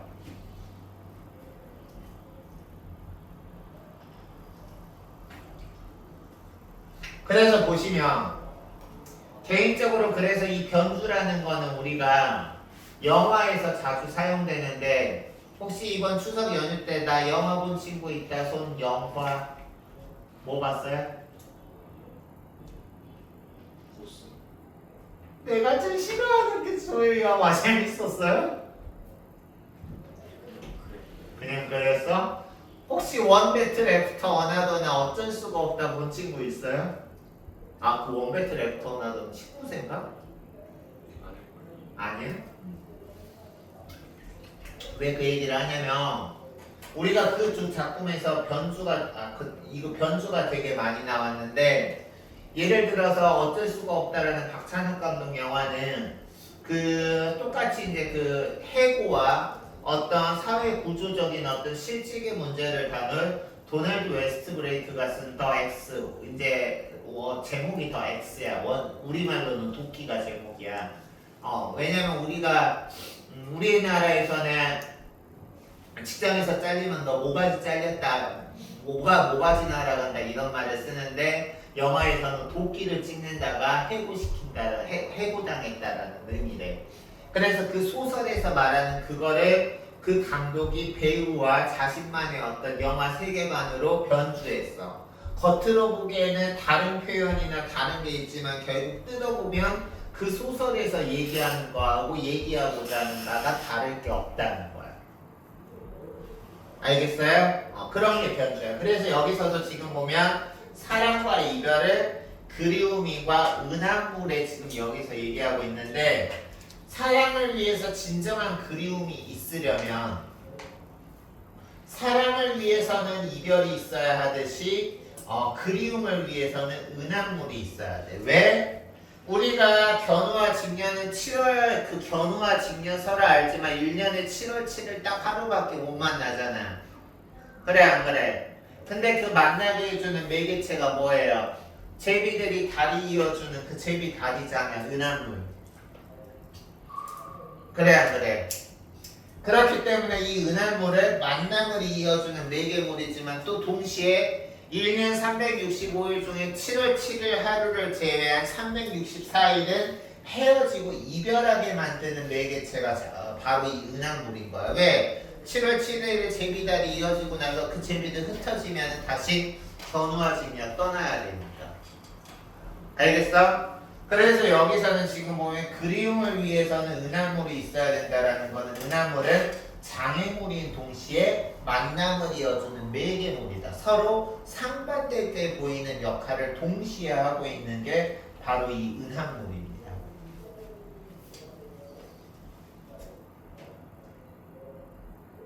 진정한 사랑이 있으려면 이별이 있어야 되는 것처럼 진정한 그리움이 있으려면 이 만남의 매개물이자 이별하게 만드는 장애물인 은하물이 있어야 된다는 거야. 그래서 그 다음 보면 그리고 여기 이제 우리가 운율 형성하는 방법에 동일한 시어 식구 방법 나와 있죠. 그래서 돌아갈 수 없는 오롯한 이 자리에 불타는 홀몸만은 있어야 되는데 여기서 홀몸이라는 게 바로 화자가 진정으로 추구하는 그리움이다. 알아두시고요.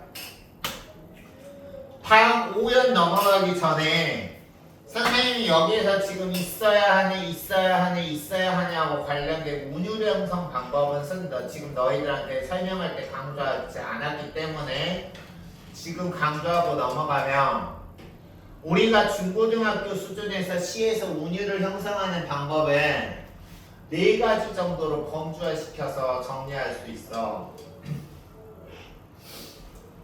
운율을 형성하는 방법에는 뭐가 있을까?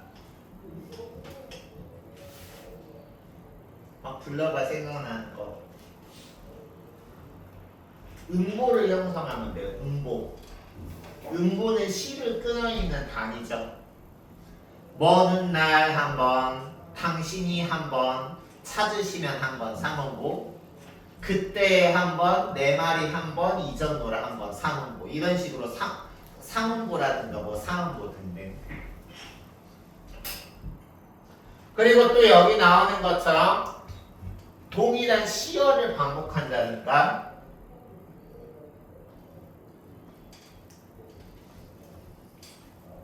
선생님이 개인적으로 제일 좋아하는 걸그룹 노래를 한번 가사를 읊어볼게요. 추억이 이리만 할까? 넌 대체 뭐 할까? 난 아직도 이래 혹시 돌아올까봐. 나 원래 이런 애 아닌데 이런 적 없는데 사랑 너무도 좋게 아직도 못 끝내나봐.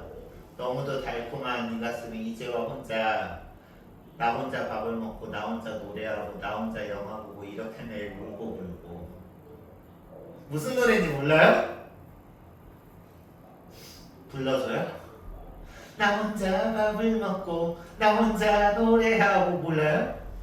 거기에서 보면 나 혼자가 반복하거나 나 혼자 뭐뭐하고 나 혼자 뭐뭐하고 시어가 반복되거나 이런 동일한 문장 구조가 반복되죠. 그래서 동일한 시어가 반복되거나 동일한 문장 구조나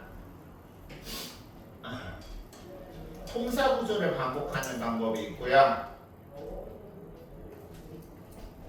또 하나는 글자 수를 반복하는 경우가 있어요.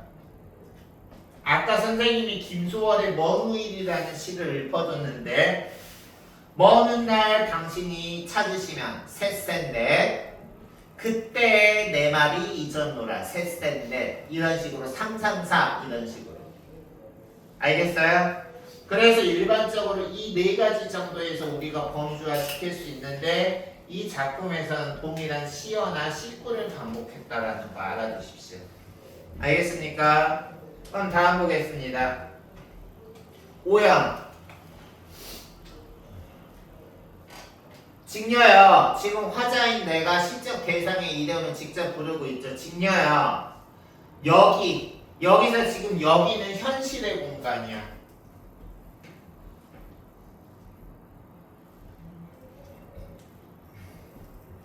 지금 이 시적 화자인 경우와 시적 대상인 직녀는 현재 지금 알콩달콩 만나서 사랑을 나누고 있으니까 이별하고 있는 상황입니까? 이별하고 있는 상황이죠? 이별하고 있고 이미 부재하는 상황이야.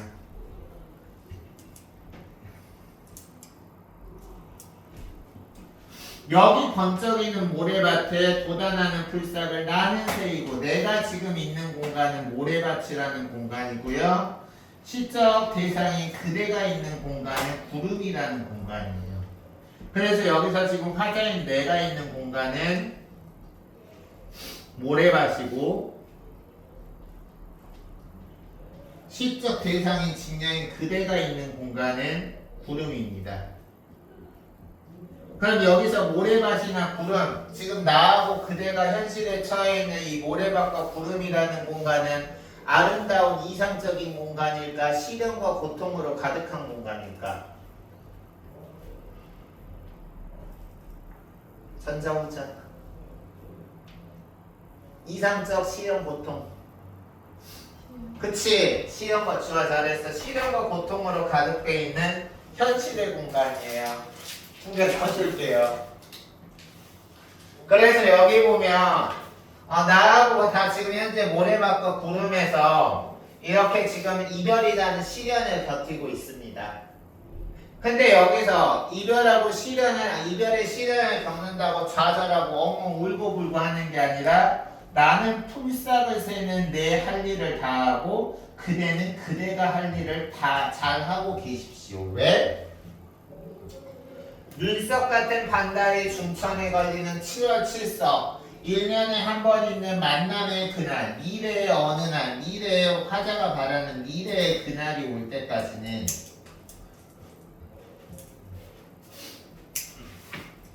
미래의 그날이 올 때까지는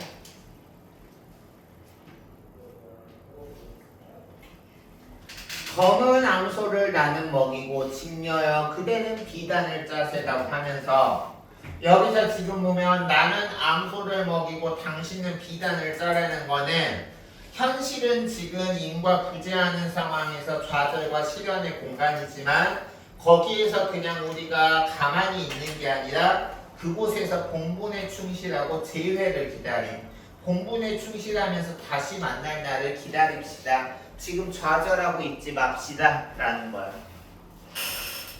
알겠습니까? 됐어요? 그러면 여기까지 됐다면 우리 이제 그 다음 오세영의 모순의 흙이라는 작품 보도록 하겠습니다. 이 작품 같은 경우는 유추라는 설명 방법을 사용하고 있어. 이 작품은 유추라는 설명 방법을 사용하고 있는데 혹시 지금까지 중3 때 나오는 학교 시험 범위 중에 하나인데 논증 방법에 대해서 설명하는 단원이 학교별로 분명히 있거든. 교과서는 다르지만 어느 단원에는 3학년 때 반드시 이 논증 방법에 대해서 공부하는 단원이 나와요. 무슨 연역추론, 귀납추론, 유비추론 이런 거 공부하는 단원. 혹시 이미 학교에서 교과서로 논증 방법 공부한 학교 있나요?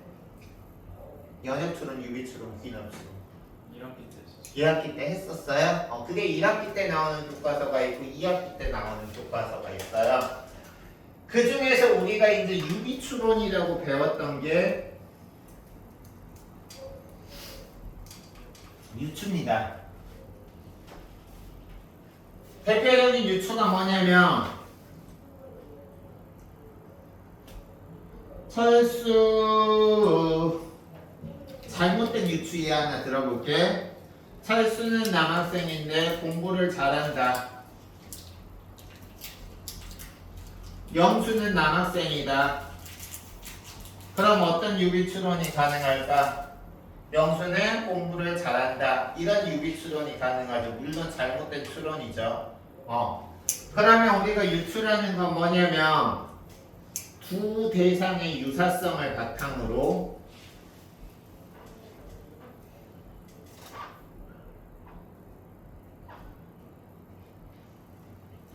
다른 성질도 유사하다고 추론하는 것.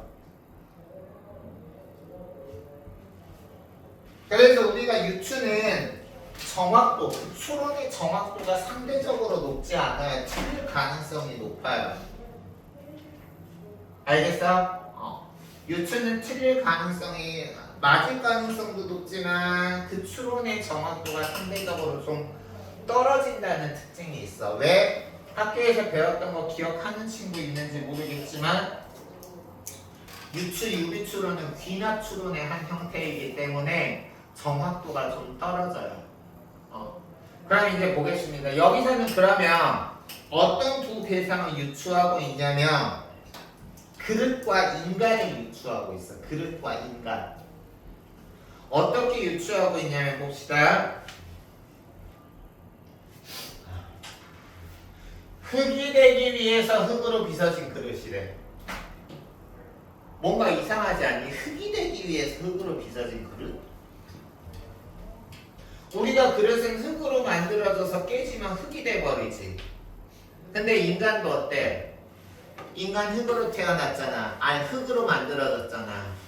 근데 우리 살면서 좋은 고등학교, 좋은 대학교, 좋은 직장, 많은 수입, 안정적인 직장, 잘 먹고 잘 살려고 쎄 빠지게 노력하고도 끊임없는 경쟁하잖아. 근데 우리 언제 죽을지 알아? 너희들은 너희들 각자 언제 죽을지 알아요? 모르죠. 나도 몰라요. 극단적으로 말하면 선생님이 수업하다가 갑자기 쓰러져서 저 세상 갈 수도 있어요. 극단 희박한 확률이지만. 그래서 항상 살아있음에 감사해야 되는 건데 유추가 뭐냐? 그릇이 흙으로 빚어졌지만 깨지면 한 줌의 흙으로 돌아가는 것처럼 인간도 살아가는 동안 출세하려고. 그리고 이제 개인적으로 선생님의 예를 들자면 선생님은 운동에 되게 진심이야.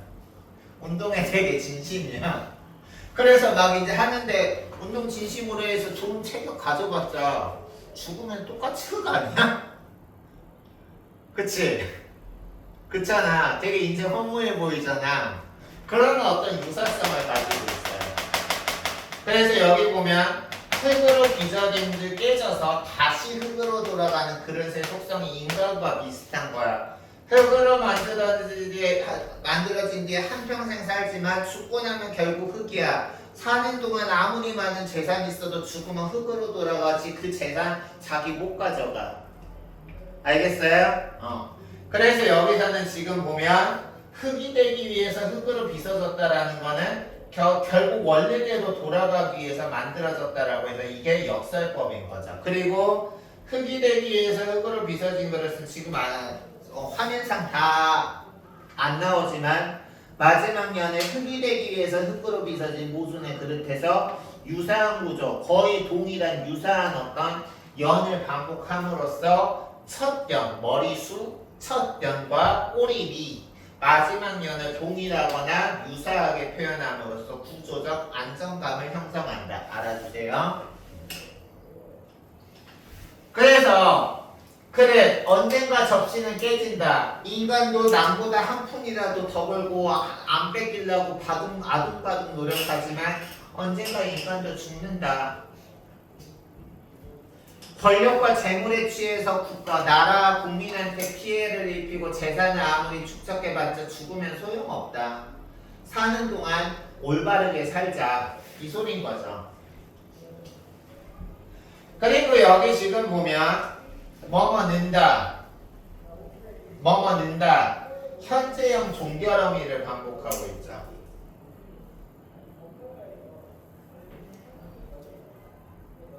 운율형성 방법입니다. 그리고 생애의 영광을 장치하는 순간에 우리 막 출세하거나 집이 막 뭐 집값이 엄청 올랐다거나 그럼 아싸 바울이 우리 파티 열자 하지만 그거 깨지면 그만이다. 그릇 깨지면 흙돼서 소용없듯이 인간 아무리 그래봤자 죽으면 소용없다. 그래서 사는 동안 올바른 가치관으로 살고 사는 동안 건강하게 사는 게 최고다. 물론 돈 중요하지. 근데 돈에 집착하면 인간 참 허무하다. 이런 얘기죠. 그래서 인간이 이 그릇과 마찬가지로 유추를 해서 인간도 마찬가지로 한 번은 언젠가 죽는다. 그래서 그릇과 인간 사이의 유사성을 바탕으로 해서 얘들아 새로운 인식 제시했지. 지금 선생님이 너희들한테 하고 있는 얘기 좀 이상하지 않니? 대부분 학원 선생님은 너 지금 이렇게 공부하냐면 너 나중에 루저돼. 너 라이더나 하고 있을 거야.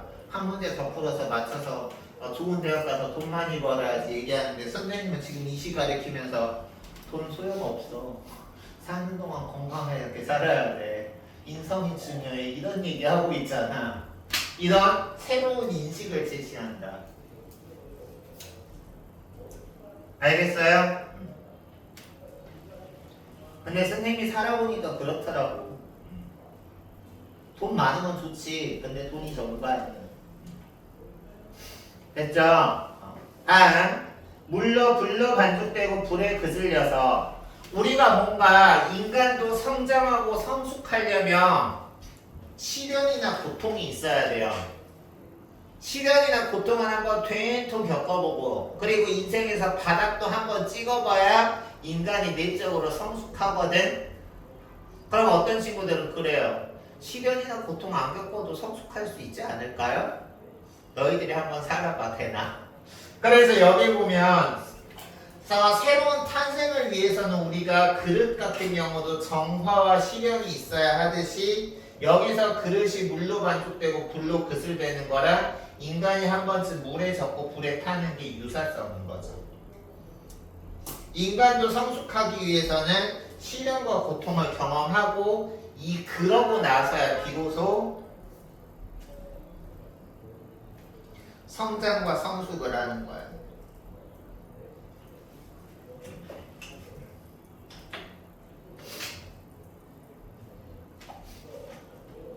됐죠?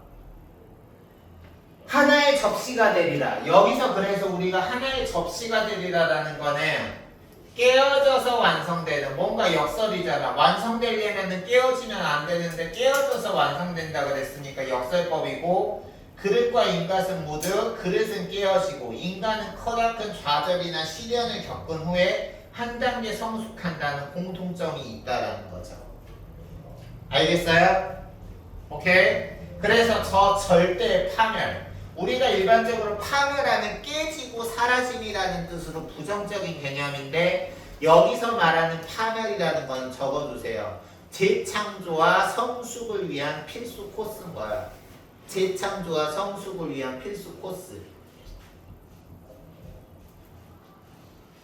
선생님은 개인적으로 43살인 올해 비로소 선생님이 인간적으로 다시 한번 성숙했다고 스스로 느끼는데 내가 그냥 내 스스로 느껴. 스스로 너 되게 한 단계 정신적으로 한 단계 좀 성숙했구나. 아직 멀었지만 그 과정에서 선생님이 그냥 얻은 게 아니라 젊었을 시절에 어떤 긴 경험과 시행착오와 이런 게 있었기 때문에 지금 이런 깨달음이 있었던 것 같아. 그때는 왜 나한테 이런 시련과 고통이 왜 나한테만 오는 거야 라고 생각했지만 그래서 이제 마지막 면 흙이 되기 위해서 흙으로 빚어질 모순의 그릇. 우리가 모순된다라는 건 앞뒤 말이 안 맞는다는 거죠.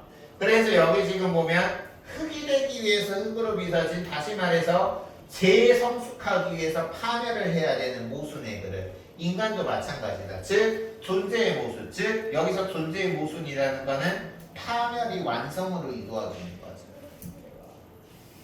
우리가 일반적으로 완성되기 위해서는 계속 승승장구해야 될 것 같은데 그게 아니야. 완성되기 위해서는 오르막만 있지 않고 내리막도 있고 급전직하하고 인생이 끝난 것만 같은 좌절도 경험해보고 그래야 완성이 된다는 거지.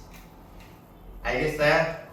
그래서 여기서는 이러한 어떤 시적 화자와 그리고 시인이 말하고자 하고자 하는 이 심오한 진리를 두 가지 강조합니다. 그릇과 인간의 유사성을 바탕으로 유추의 방법을 통해서 설명하고 있다. 또 하나는 역설법을 통해서 설명하고 있다. 알겠습니까? 그래서 그러면 선생님이 시간 좀 줄 테니까 24쪽하고 25쪽 빈칸 채우기 해보시고 다음엔 채점하고 그리고 나서 10분 쉬었다가 그 뒤에 문학하기 그리고 문법 설명 이어서 2교시 하겠습니다. 24쪽 25쪽 해보세요.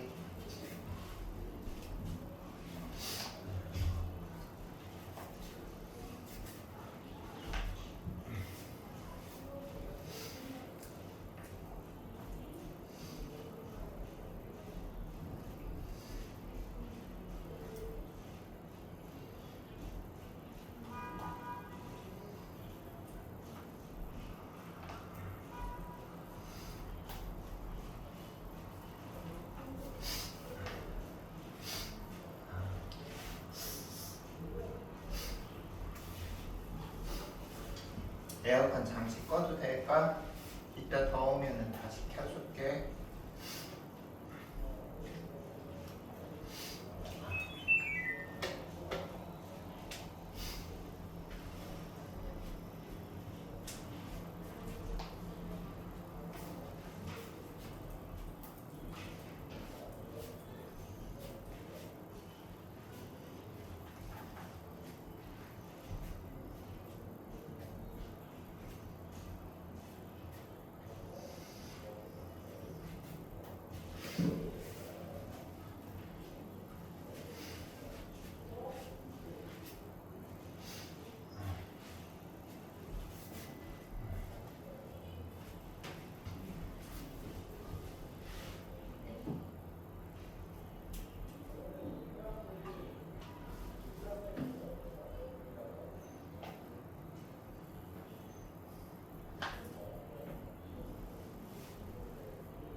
다른 친구나 알려주세요.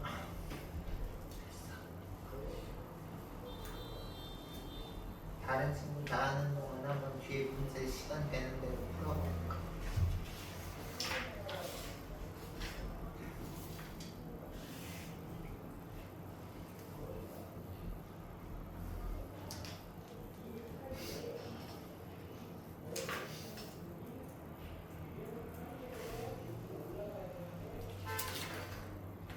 됐어?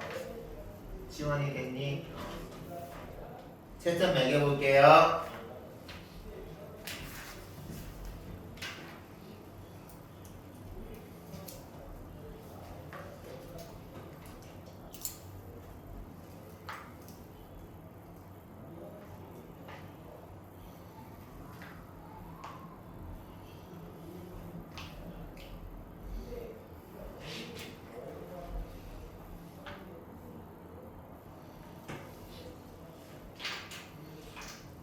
완전히 내립니다.